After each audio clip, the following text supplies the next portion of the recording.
Hello guys, welcome to Storytimes. Thanks for joining us. Today we've got a brand new story to share with you. Support the channel by liking, commenting, and subscribing. I promise, even more interesting stories. My best man slept with my fiancée the night before our wedding. She was never yours to begin with. He smirked as he showed me the messages. I didn't react. I just forwarded his confession and my concerns about his embezzlement to his boss. This morning, he woke up to his life in ruins, jobless, and facing charges. 32 I'm supposed to be getting married today. Or, well, I was. It's 8 a.m. The suit is hanging on the door. Guests are probably starting to get ready, looking forward to an open bar.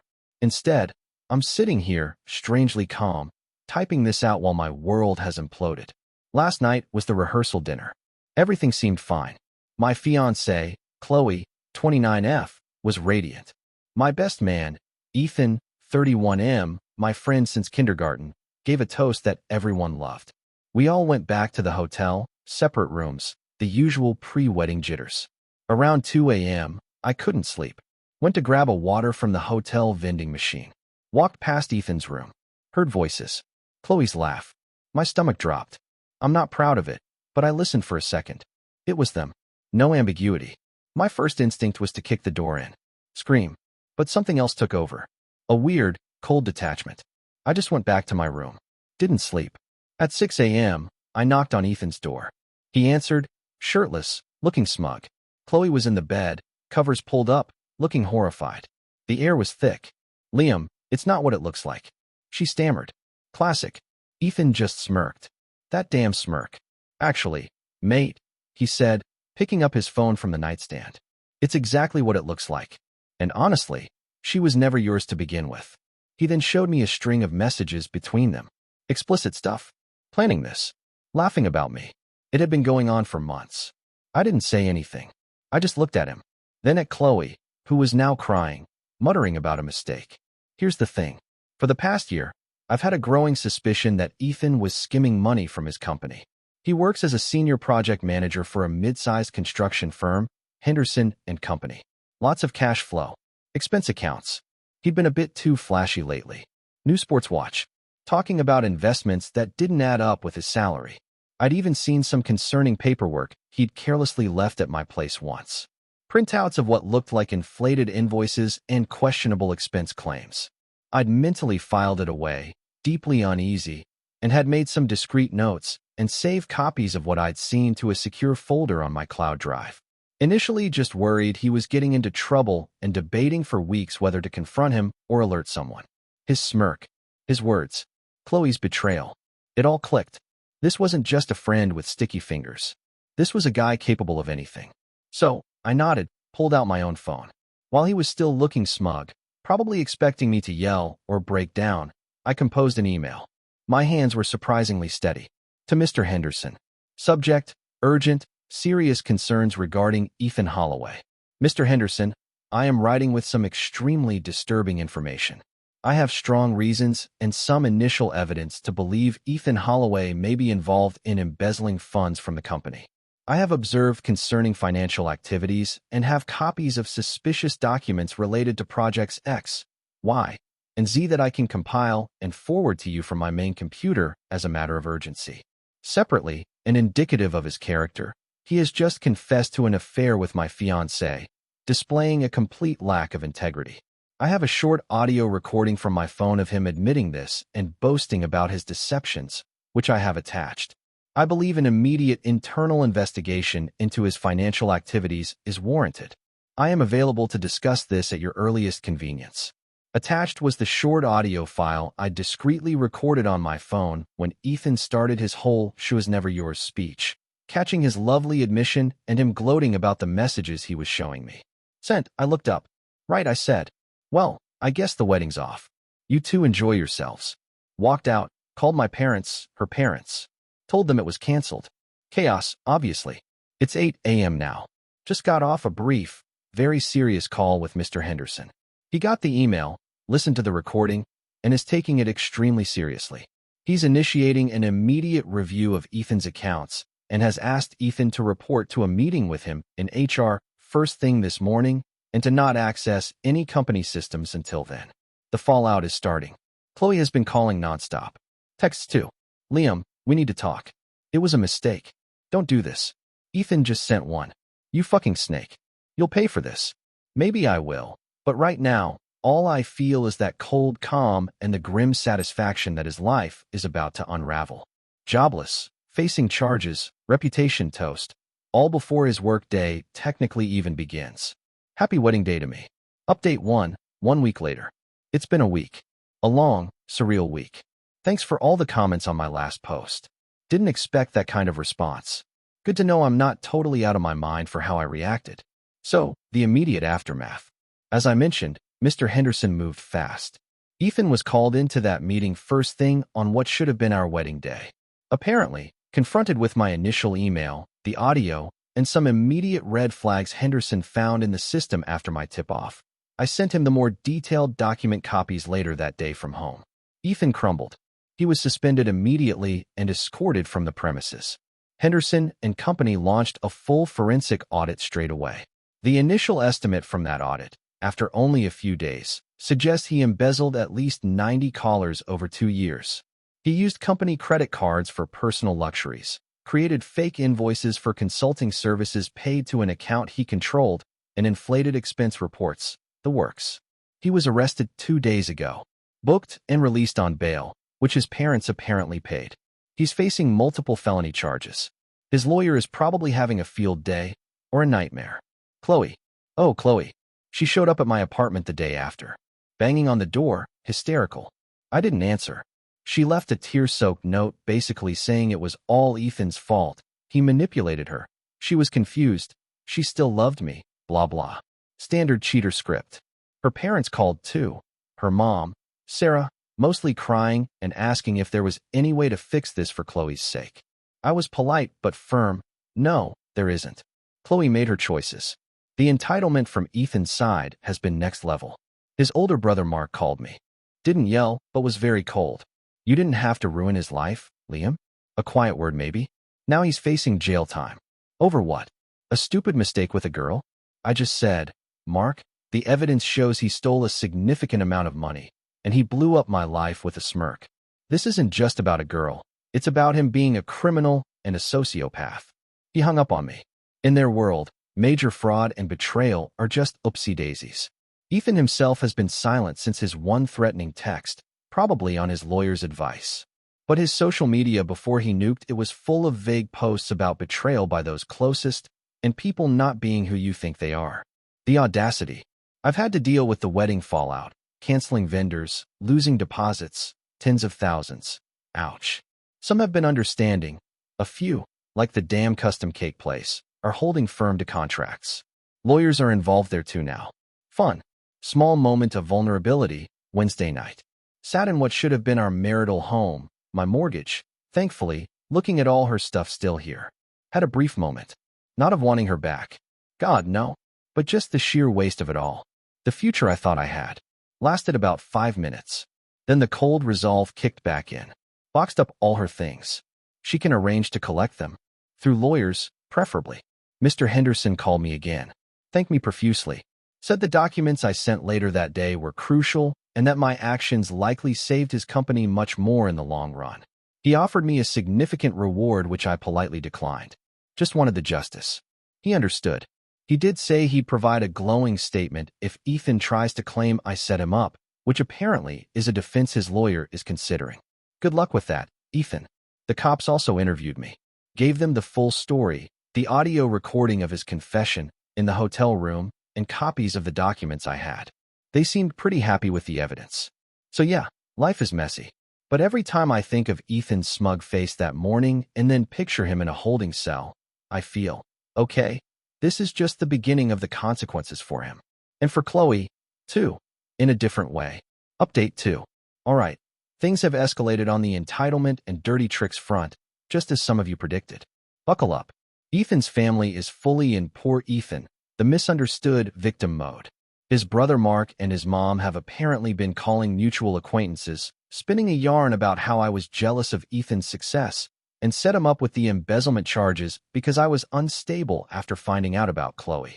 They're conveniently ignoring the mountain of evidence Henderson and company and the police now have. Some people are buying it, or at least pretending to because it's juicier. Lost a couple of casual friends over it. No big loss. Chloe, after a week of silence post-initial meltdown, has also started her own campaign. She's not going the Liam is evil route directly, but the I'm a poor manipulated woman made a mistake under duress route. Her sister, Olivia, who I always found a bit snarky, cornered me at a coffee shop I frequent. Great, now I need a new coffee spot. Liam, you have to understand, Chloe is a wreck. Ethan had this. Hold on her. She wasn't herself. You're destroying her by being so cold. She needs your forgiveness to move on. I just looked at Olivia. Destroying her?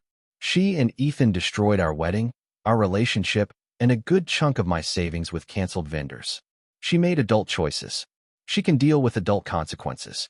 And no, I don't offer forgiveness on demand, especially when it's for show.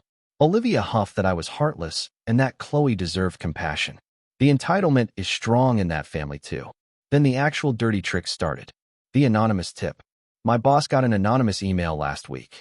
It claimed I was emotionally compromised due to my recent personal trauma and that my work performance was suffering, even hinting I might be a security risk given my access to sensitive client data.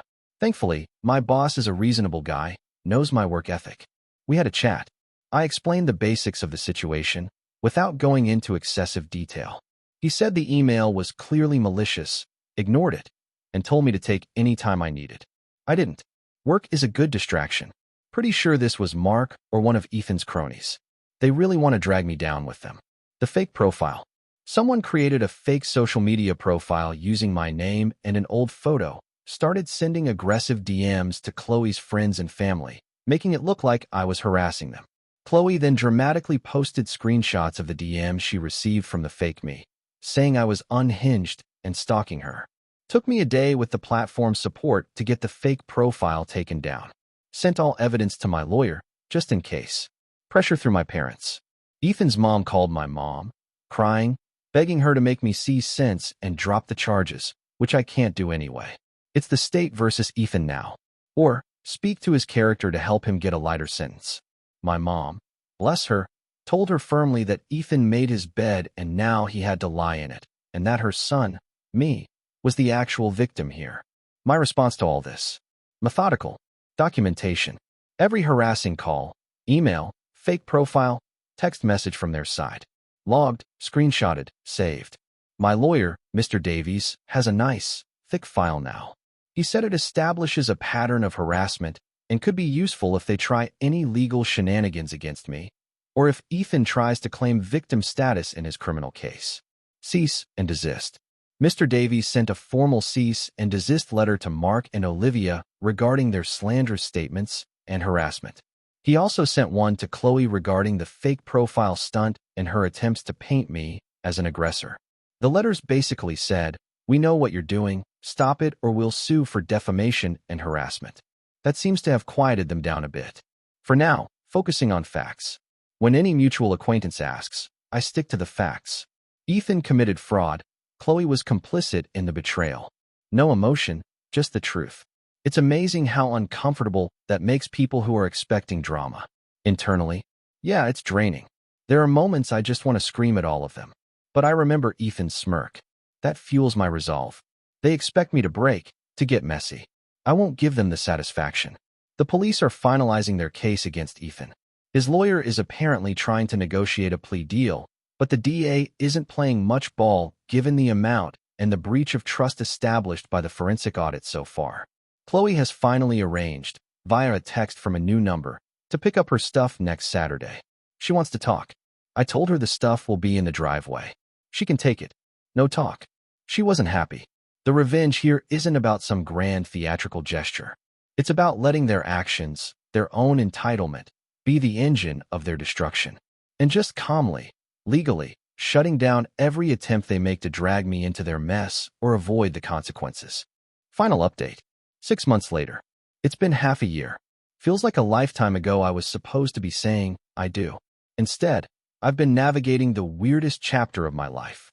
Thanks again for everyone who followed along and offered support. Here's where things stand.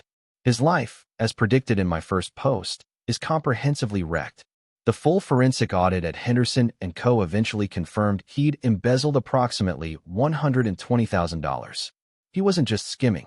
He had a sophisticated system of fake companies and inflated invoices. His attempts to paint himself as a victim or me as a vengeful ex fell flat against the sheer weight of financial evidence. He ended up taking a plea deal to avoid a lengthy trial he knew he'd lose. Pleaded guilty to 2 felony counts of grand larceny and fraud. Sentence: 3 years in state prison. With good behavior, he might be out in 18 to 24 months. Plus, 5 years of probation, and he has to pay full restitution to Henderson & Co., $120. Selling his condo, his car, the fancy one he bought with stolen money, everything of value. His parents are devastated, obviously still trying to support him, but they can't pay that kind of restitution. His reputation is mud. No decent company will touch him after this. The best part of his sentencing for me? During his allocution, he tried to mumble something about being under personal stress and making errors in judgment. The judge, a no-nonsense older woman, literally cut him off and said, "Mr. Holloway, you didn't make errors in judgment.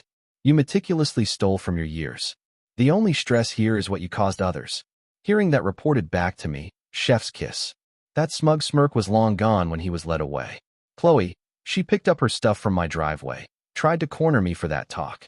I stayed inside, watched from the window as her sister Olivia helped her load boxes into a U-Haul. She looked deflated. The radiant bride-to-be was gone, replaced by someone who looked tired and bitter. She moved in with Olivia for a while. Heard from a mutual acquaintance, one of the few I still talk to from that circle, that it was a disaster. Chloe apparently expected Olivia to cater to her, moped around, blamed everyone but herself. Olivia kicked her out after 2 months. Chloe is now back living with her parents. She's working some low-wage retail job. Apparently the news about her involvement, even if not criminal, with Ethan and the very public implosion of our wedding, made her a bit of a pariah in our old social circles and even affected her job prospects in her marketing field. People talk. She tried to rekindle things with some old flame, but he apparently wasn't interested in her drama. Did she ever apologize? Nope, not a genuine one. I got a text a few months ago that said, "I hope you're happy now that you've ruined everything." The victim complex is still going strong. Entitled people rarely see the error of their ways. Their supporters, Mark, Ethan's brother, and Olivia, Chloe's sister, are still around, but much quieter. The cease and desist letters seem to have worked. They still throw some shade on social media occasionally, but no one really cares anymore. Their narrative of poor Ethan Chloe didn't stick once the full facts of the embezzlement and Ethan's conviction came out. They just look like fools defending the indefensible. Me, the first few months were rough, dealing with the emotional fallout, the financial mess of the canceled wedding, the sheer anger and betrayal. I did some therapy, which helped. Threw myself into work. Reconnected with old friends who I'd neglected during my relationship with Chloe. The revenge wasn't about a single act of forwarding an email, though that was the catalyst. The true revenge was watching Ethan and Chloe face the full, unrelenting, and natural consequences of their choices. Every legal step, every consequence Ethan faced was a direct result of his actions. Every bit of social fallout Chloe experienced was because of who she chose to be. I didn't have to scheme or plot beyond that initial, coldly logical decision to expose Ethan. They did all the work of ruining their own lives. Ethan thought he was clever, untouchable, smirking as he confessed. He showed me those messages to hurt me, to assert his dominance. Instead, he handed me the final piece of the puzzle, the confirmation of his character that pushed me to act on the embezzlement concerns I already had. His arrogance was his undoing. Am I happy? Happy is a strong word. I'm content. I'm moving forward. I sold the house we were supposed to live in, too many ghosts, and got a new apartment in a different part of town. I'm dating again, very casually. The calm I felt that morning has mostly stayed with me, a kind of quiet strength I didn't know I had. The best feeling? Knowing they got exactly what they deserved, not because of some over-the-top revenge plot, but because the system, for once, worked. And because their own entitlement and deceit were laid bare for everyone to see. They thought they could play me. They were wrong. Thanks for listening, Reddit. It helped to write it all out.